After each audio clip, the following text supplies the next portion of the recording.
Le 29 juillet 1933 paraissait dans le toujours excellent Je suis partout la critique de François Vineuil du film Dans les rues, texte intégral.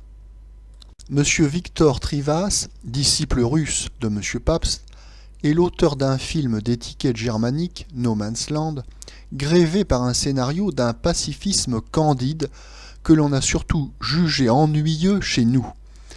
Maint détail d'exécution, cependant, laissait deviner que le technicien, chez M. Trivas, était très supérieur au prosélyte. La dictature hitlérienne ne laissait plus de place à M. Trivas dans les studios berlinois. Dans les rues est le premier film qu'il ait dirigé en France. Le titre se confond avec celui d'une bonne douzaine de tranches de vie filmées, datant pour la plupart de 6 ou 7 ans au moins, et où le populisme littéraire a largement puisé. Mais M. Trivas, s'inspirant pour le texte d'un conte de M. Rosny, aîné, est aussi éloigné du populisme, ou si l'on veut du naturalisme, que le Pabst de l'opéra de 4 sous est différent de celui de la rue sans joie. Personne n'aura besoin du dictionnaire de M. Chotard pour comprendre l'argot très moderne des personnages. Mais leurs sobriquets, cigares, moutarde, main droite, main gauche, ont déjà comme un fumet de feuilleton romantique à la façon d'Eugène Sue. Les commissariats de police enregistrent chaque jour des faits divers semblables aux exploits de ces jeunes garnements. Vol d'auto ou de pneus, duel à la loyale. Mais cette bande se donne par instants les allures d'une association secrète. Enfin, il y a le décor où ils tiennent leur camp. Ici, il nous faut confesser notre ébahissement que nous savons partager. Le programme du film s'orne d'une vue panoramique avec la Seine, le Trocadéro et la Tour Eiffel. Des têtes de poulpeau sifflent et blaguent en gros plan. Mais leur ville est méconnaissable. Ou plutôt, nous la reconnaissons trop bien.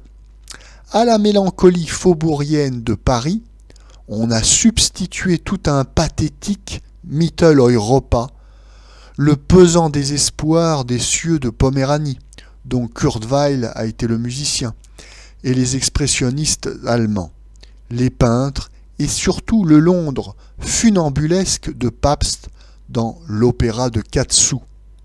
La transposition à demi poétique est une des grandes ressources, trop peu utilisées, du cinéma. Encore faut-il qu'elle soit juste. Celle de M. Trivas est fausse d'un bout à l'autre. Ni lui ni son collaborateur Andreff, qui travailla déjà pour M. Pabst, n'ont encore côtoyé et compris le merveilleux Parisien, tel qu'il émane d'un coin de la Villette, des Gobelins, des quais de Seine. Ils ont voulu l'exprimer par l'étrangeté d'autres villes nordiques. Pabst a créé avec des souvenirs des docks, de Whitechapel, de la purée de pois de Stevenson, de Dickens et de Quincy, une Londres fantasque, reculée dans le temps, et qu'aucune imagination ne peut désavouer. En baptisant ces eaux-fortes de vocables parisiens, M. Trivas et M. Andreff s'en tiennent à un pastiche banal. Ça et là, de vagues évocations des ghettos de la Prusse orientale ou de la Pologne achèvent de dérouter les spectateurs français. C'est là sans doute un des plus sérieux écueils du cinéma international, qui arrive à l'insipidité par le mélange des paysages et des langues, substitue des poncifs plus ou moins adroits à la couleur locale, aux accents de terroir dont il ne peut avoir le moindre soupçon. M. Merson, le décorateur de René Clair, est, quoique russe, une sorte d'Utrio du cinéma français. Mais ce cas reste à ce jour unique ou peu s'en faut. Et voilà 10 ans que M. Merson flâne avec amour de Montrouge à Saint-Denis. L'imitation de l'opéra de 4 sous devient flagrante, insoutenable, lorsque les vauriens donnent dans la baraque du vieux receleur Schlamp une fête nocturne qui est la réplique, trait pour trait, du mariage de Mackie le Surineur avec Polly Pitchum, la fille du roi des mendiants. Et M. Trivas n'a pas seulement subi l'influence de son maître. Tout ce qui n'est pas impossible ou forcé dans ses croquis du petit peuple parisien vient de René Clair. L'auteur n'aurait certainement pas imaginé ainsi sa troupe de précoces malfaiteurs avant Le chemin de la vie, le film sur les enfants vagabonds de Moscou. Le final s'inspire plus ouvertement encore de films soviétiques. L'histoire, au fait, nous ne l'avons pas encore dit, est celle d'un petit ouvrier dont le père est mort à la guerre, qui déserte le foyer maternel où il s'est élevé au hasard pour rôder dans les rues et s'affilier à la bande de Moutarde et Cigare. Il est arrêté, après une longue poursuite, pour un cambriolage infructueux. Monsieur Trivas, s'il n'y avait la censure, donnerait bien volontiers libre cours à une idéologie, d'ailleurs ingénue, plus 48arde que bolchevisante. Le petit ouvrier Jacques a été détourné du droit chemin par mépris pour les flics, les patrons, et parce qu'il a rudoyé un jour, sans raison, le vieux juif Schlamp.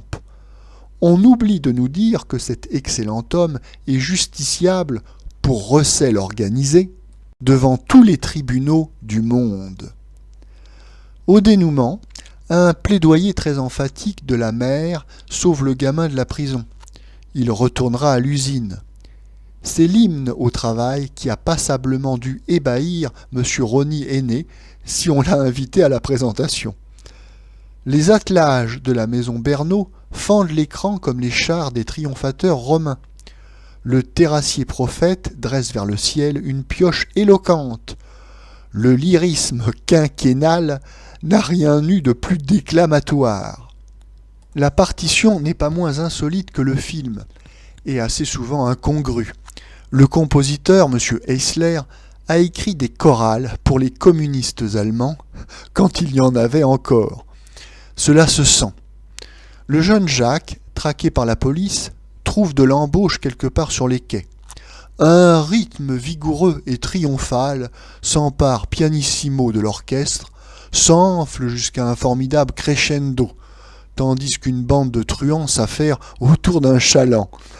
Les musiciens bolchevistes n'avaient pas encore prévu cette apothéose instrumentale des déchargeurs de briques.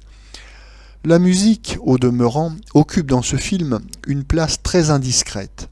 C'est fort bien de resserrer les dialogues pour laisser aux images leur souplesse, mais nous sentons mal la nécessité de lancer un chœur impétueux parce que de petits malandrins viennent de chaparder une camionnette.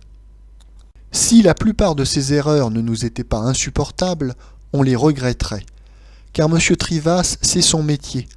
Sa mise en scène est effective, et non pas, comme il arrive si souvent, un obscur travail d'accessoiriste. Il n'a encore rien dit de personnel, mais il y a dans ses tableaux un souci de composition. Son découpage est sobre, précis. Il dirige intelligemment ses acteurs. Sauf les rôles de concierge, de ménagère, traditionnellement exécrables chez nous, et M. Sokolov, qui fut étonnant dans l'Atlantide et qui charge beaucoup cette fois, la distribution du film est excellente. On croirait à peine que M. Jean-Pierre Aumont, M. Lucien Paris, M. Humbert en sont à leur début. L'auteur leur a épargné les tâtonnements de l'inexpérience. Inspirer cette sincérité qui ne peut être que le fruit d'une collaboration étroite et judicieuse. M. Lucien Paris est très juste dans un rôle fort ingrat de grand frère sage et laborieux. Le film est d'une esthétique hétéroclite, mais qui méritait cependant la discussion.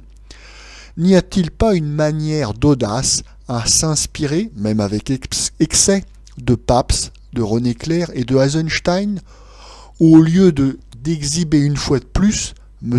Milton en caleçon?